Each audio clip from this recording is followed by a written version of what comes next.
They are geographically all over the world, but culturally they are in this small cluster.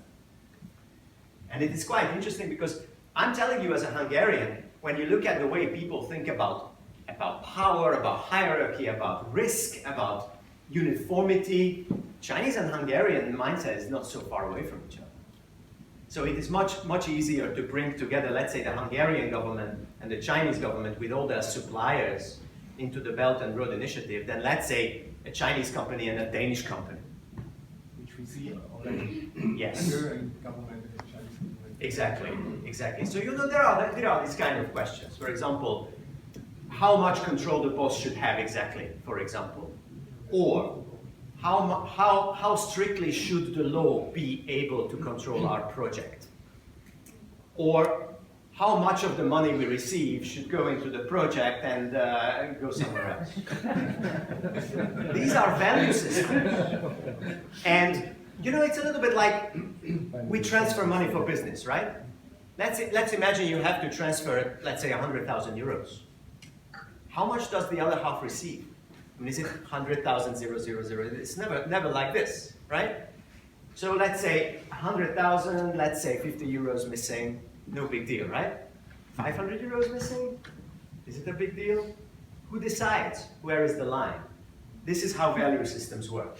They help us decide these kind of technical issues every single day.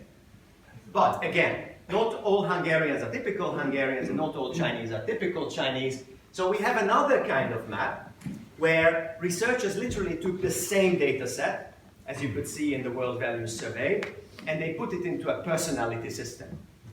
So these are 4 personality types. The red corner is called direction. It's a high control, top-down, competitive, very focused leadership style.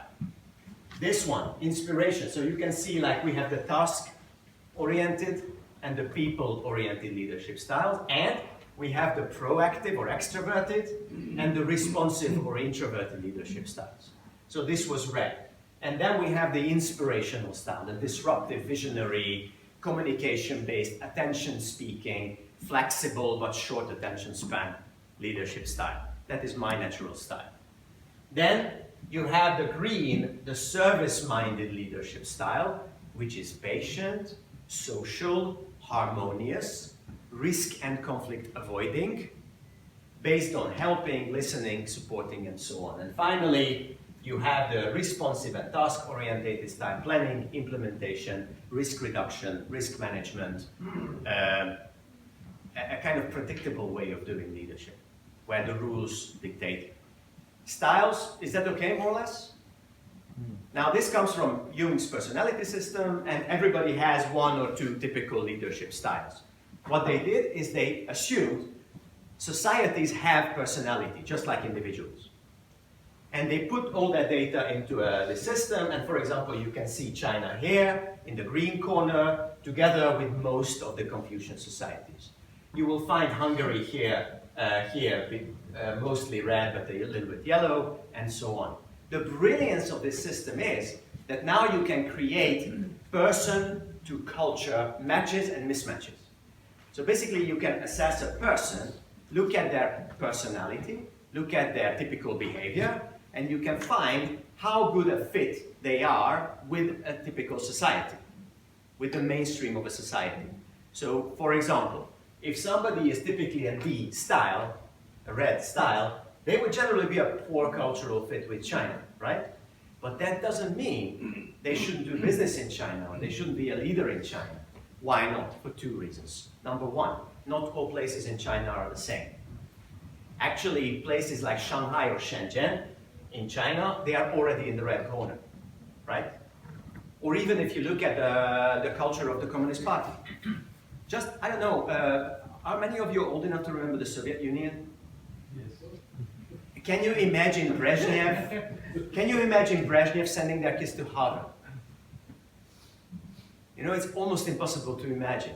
And now, Communist Party leaders from China, they all send their kids to America. Why is that? Because the United States is in this corner when it comes to leadership style, and so is the Communist Party, even though the mainstream of Chinese society is not. And then you have these highly capitalistic cities like Shenzhen and Shanghai, where again, it is not a Confucian society. It is highly competitive, it's highly impatient, it's highly task-focused, and so on. So even if somebody is a generally bad fit for China, they can be a good fit for Shanghai or Shenzhen, or a joint venture with a state-owned company in China. Number two, generally speaking, intercultural trainings encourage you to fit in. But think about it this way. You are the only risk taker in a society that avoids risk. Or you are the only safekeeper in a place where everybody's taking crazy risks. Actually, that's a huge business opportunity. So you don't necessarily have to fit in. What you have to look at is the color, so to speak, of your strategic goal, right? So what am I doing here? If I am building like a greenfield new venture, then I have to take a lot of risk. If I'm managing the water pipeline of a city, I basically cannot take risks. So you first look at the color, the style of the strategic goal, and then you look at the style. Can you see the percentages here? This is an assessment that helps you with what is the top leadership style of an individual. And then you look at the surrounding culture.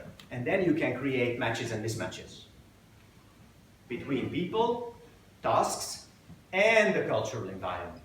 And this is when you start basically doing intercultural leadership. So far, so good? Is this relevant to what you do? I mean, is this useful? Yes. Questions, or shall we go on? 2 more slides. No questions, comments at the moment? We are still processing. Yes. Please process. Because now I'm not going to add any more new things. I'm just going to tell you, for example, industries have their culture.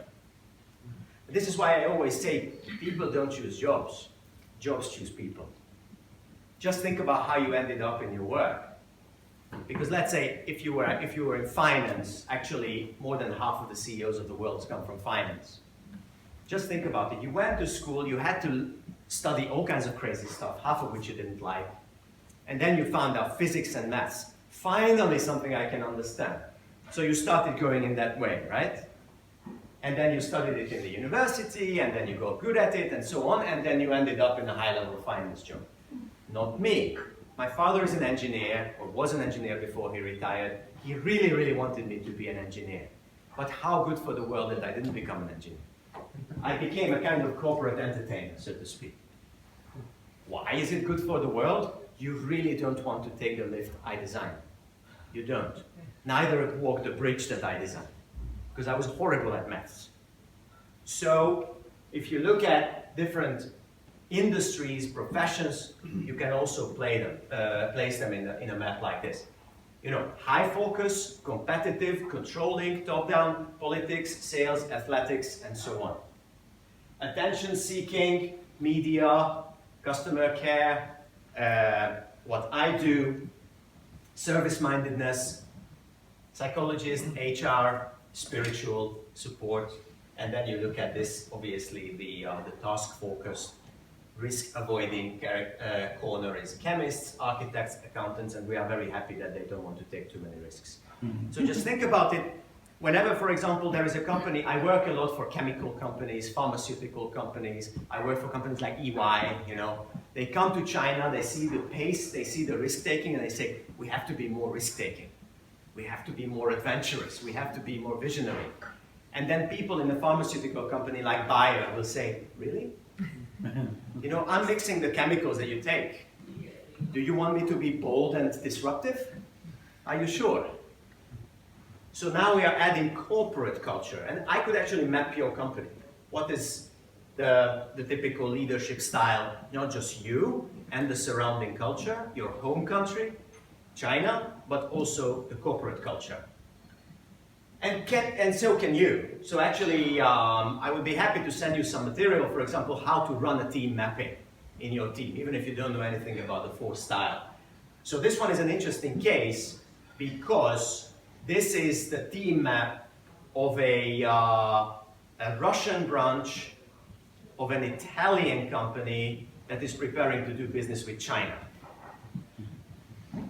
And it's a multinational team, and then you can see after we ran this kind of assessment thing, then we asked each person, what is your first and second natural leadership style? And then you can see it's an engineering company, so the blue corner is a little bit heavy, but there is enough potential in the other corners as well. An individual person can approach a task just using one leadership style or two leadership styles. But a team must be able to approach any strategic tasks with all the styles.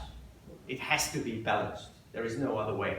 Otherwise, there is a huge blind spot in the team. So for example, they can take a lot of risk, they can come up with disruptive ideas, but they cannot follow up and turn it into products or services and solutions, right? Or they are great at perfecting things, bringing things up from 85% to 100%, but they don't have new ideas. I have clients like this as well. All human societies, if they are healthy, they are balanced. And this is actually what we call diversity, not what your skin color is. The real diversity, I mean, in a team, a team can look like the United Colors of Benetton, but inside those people can think exactly the same way. Or you can look at those people and they can look exactly the same way, but they think completely differently. So the second kind of diversity is much better for your team. Now the last thing I want to say about this is that the interesting thing is this kind of diversity can even be represented by two people. If you look at these famous pairs, like Steve Jobs and Steve Wozniak, they are completely different from each other. So actually, I met Wozniak, I never met Jobs. But actually, if you look at their profiles, the two of them cover all the four styles. That's why they are a good team. So did Thomas Sanders and Dieter Bohlen, but that's another story. Okay, China, just very quickly. So what does it mean in terms of China?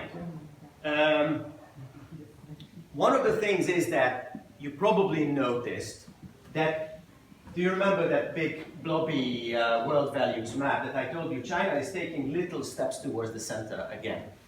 The way you can perceive that is that China is building what we call at Jiao Tong University with my MBA group, a walled garden. So inside everything is great, there is a great internal market, but the mobility between this market and the outside world is thinning down, actually is decreasing. McKinsey runs a so-called global exposure index, and it shows a very interesting result. The world's exposure to China is growing, but China's exposure to the world is dropping. Which I think most of us here with this kind of reality can perfectly understand. Now, we can think about it when we discuss what kind of people are suitable for this kind of environment. Not everybody, and very importantly, mostly not the people who arrived in China 10 or 20 years ago and have the China experience. Because the environment changed so much that the necessary profile has changed completely. If we look at how it changed completely, so that's why I say expats, local managers, and dealing with the pace of the race. So Chinese business reality is much more Chinese now than it was 10 or 15 years ago, for a number of reasons. For example, the number of expats is dropping, the percentage of expat workforce in multinational companies is dropping. One of my friends found out, I don't know if you know the book China CEO and China CEO 2. Have you read those books? So China CEO 2 is basically the answer to the question, what has changed in China since 2007 when they did the last research? And they found out a couple of very important things. Number one, now China CEOs have to speak Chinese.